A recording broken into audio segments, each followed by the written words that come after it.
大家好，欢迎收看爱上电子。今天咱们看一下 UC3846开关电源电路，这是它的实物图。它是一个双列贴片16角元件，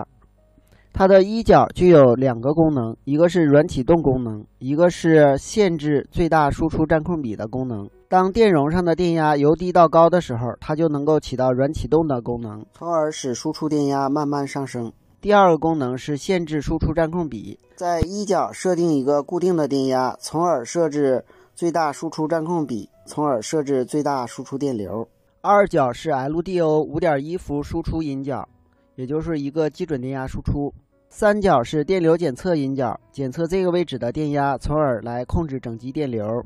四角是电流取样正向输入端，因为它内部是一个运放。三角是反向输入端，四角是正向输入端，用来检测电流取样电阻上的压降，从而进行差分输入。五角是稳压误差放大器正向输入端，在这里通过一个电阻接二角基准电压。六角是稳压引角，通过后边反馈回来的电压值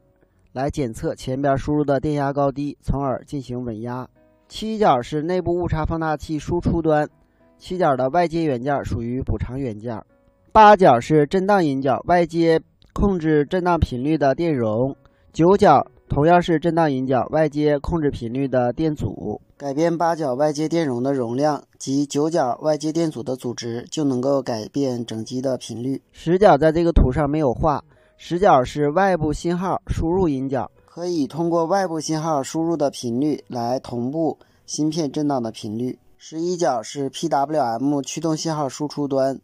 它与14角输出的信号是互补的，都是用来驱动我们后边的功率管。15角是供电引角，它的供电电压可以在 7.7 伏到40伏之间，所以它的供电范围还是很宽的。13角是内部功率管集电极电压输入，通过180欧的电阻接在电源上。16角是一个关断引角，在不使用的时候可以接地，当这个引角电压超过 3.5 毫伏的时候，整个芯片停止工作进行保护。当15角供电，13角通过电阻供电以后，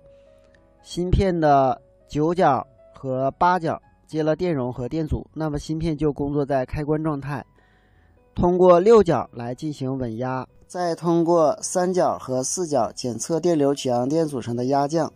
从而实现输出电流的恒定。改变电流取样电阻的大小，能够改变输出电流的大小。11角和14角输出的互补信号，使两个功率管交替导通。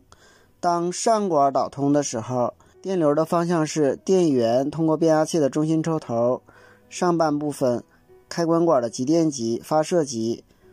入地。